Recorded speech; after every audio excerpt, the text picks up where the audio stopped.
DMTV Info, votre chaîne d'information en temps réel. La politique, la santé, le sport, les faits de société, la musique, les rumeurs et bien plus encore. Vous découvrirez cela dans notre chaîne DMTV Info.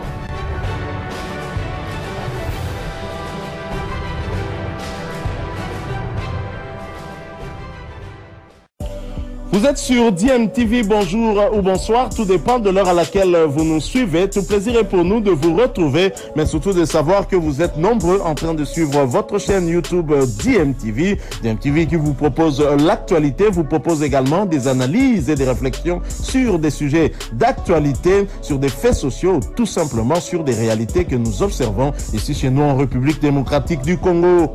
Mais ça fait révolter ça. Quelqu'un comme ça qui détourne l'argent, pas seulement de Covid-19, il a même détourné l'argent qu'on lui avait donné pour l'organisation des obsèques d'Étienne Tshisekedi. Est-ce que vous pouvez vous imaginer? C'est aujourd'hui l'occasion pour nous de dire à l'opinion publique que lorsque nous avions organisé les obsèques de Yachichi dans cette ville, M. Etienne Longondo n'a pas pu bien gérer les fonds qui lui étaient donnés pour cela. Est-ce qu'il peut avoir le courage aujourd'hui, parce qu'il projette une matinée politique Anjili Sainte-Thérèse? Je le mets au défi pour les raisons de redevabilité. Qu'il nous dise de quelle manière il a géré au niveau de la santé où il fut ministre. De quelle manière il a géré les ambitions, combien de combattants, qu'il inscrive cette question dans l'ordre du jour de la matinée politique qui va convoquer Anjili Sainte-Thérèse et qu'il nous donne des réponses appropriées. Il ne faut pas venir blaguer avec les Congolais, de surcroît les combattants de l'IDPS que nous sommes. Ils tombent sous le coup des sanctions telles que prévues dans le règlement intérieur de l'IDPS. Et pour ça, je ne les pardonne pas. Ce qui me concerne, moi, je vais inviter la Commission nationale de discipline à les convoquer, à l'auditionner pour qu'ils répondent de ces actes, conformément à l'article 64 du règlement intérieur.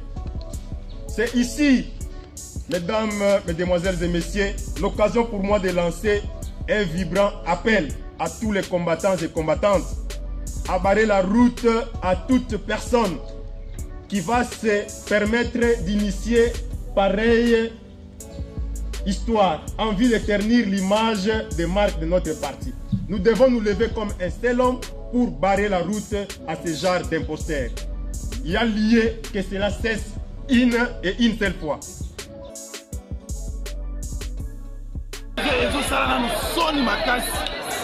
Le parti au pouvoir, fait l'organiser le parti. Aux autres de la jeunesse, $600. On a combattu avec eux. Les gens vont tomber à château. Aujourd'hui, ils veulent que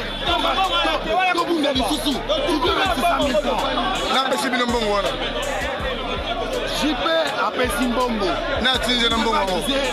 Le messie a été Longondo. On a combattu avec eux. Les gens sont mis à Naku. Pas le rien à la photo. Puis tout le monde est français. Donc nous sommes des pauvres malais ou quoi? À 600 000 francs, avec le person qui n'a rien à dire.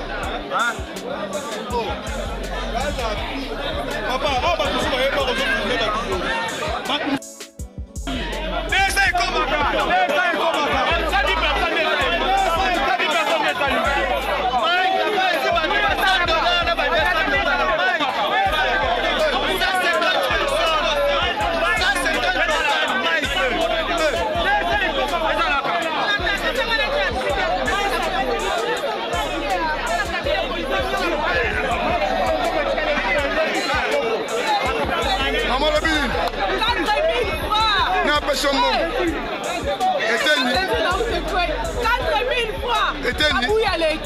voilà.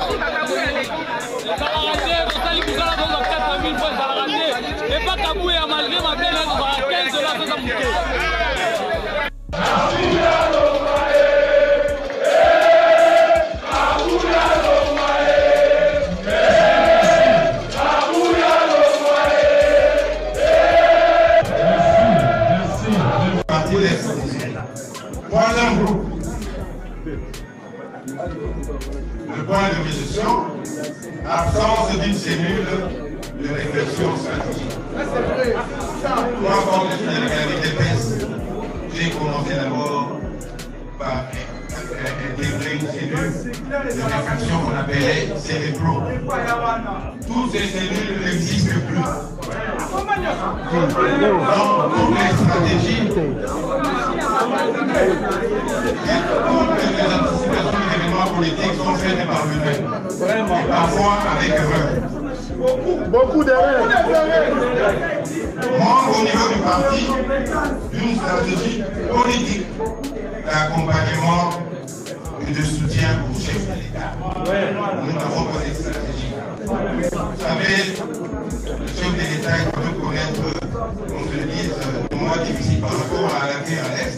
Il fallait que notre parti puisse l'accompagner. Il puisse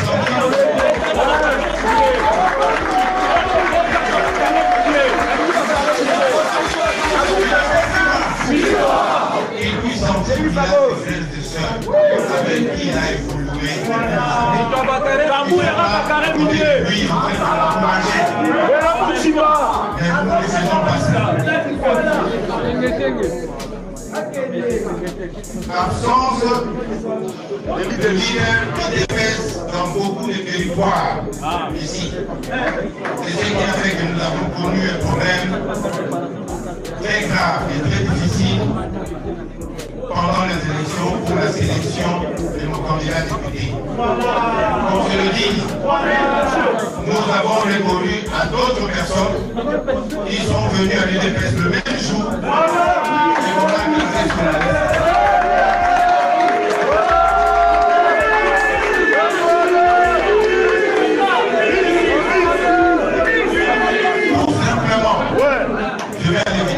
Parce que pendant les 5 ans passés, nous ne sommes pas planifiés, nous n'avons pas préparé. Ils ont en mémoire de tous nos martyrs. Au cas contraire, il sera considéré comme un égaré politique et nous allons tirer toutes les conséquences idoines. Mais qui est Teni Longondo pour donner des leçons aux autres? Qui a oublié sa bagarre avec son vice, Albert Petit, en plein conseil de ministres par vidéoconférence? Tout simplement puisque son adjoint voulait en savoir plus sur la gestion des fonds destinés à la lutte contre le coronavirus en RDC. En réalité, Eteni ne devrait même pas oser ouvrir sa bouche pour parler au nom des combattants. Avec 52 programmes sur sa table à l'époque où il fut ministre, Eteni Longondo a été incapable d'associer ne fût-ce qu'un seul membre de l'UDPS à ses programmes.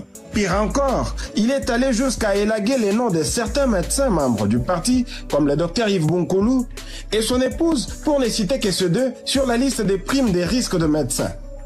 C'est lui, Eteni Longondo, qui a refusé de porter à la tête de pharmaciens les doyens au secrétaire national du parti Simon Kalinga, alors qu'il réunissait toutes les conditions requises. Tribaliste, il l'est, puisque le ministre honoraire de la Santé a eu à faire partir l'intendant de son ministère, Théo Mekenge, à cause de son appartenance à une autre tribu que la sienne. D'ailleurs, Eteni Longondo ne parle que de l'UDPS Équateur à chaque fois qu'il intervient au parti, sans même faire allusion à la fédération de l'UDPS à l'Équateur. Mais qu'à cela ne tienne, Eteni Longondo devra comprendre qu'en vue de la formation du gouvernement, tout le monde a été mis à contribution au sein de la commission de gestion des ambitions, y compris les notables de l'espace Grand Équateur.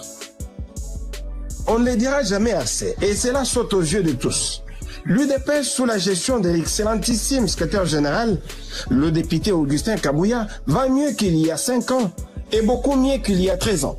Lorsqu'on considère qu'en 2011, le parti avait produit 42 députés nationaux et 32 aux élections de 2018 et que grâce à son leadership éclairé aujourd'hui, le parti occupe la première place au Parlement avec 150 députés nationaux et 40 sénateurs à la Chambre haute du Parlement, il y a de quoi à dire à ces groupes d'imposteurs de fermer carrément leur bouche.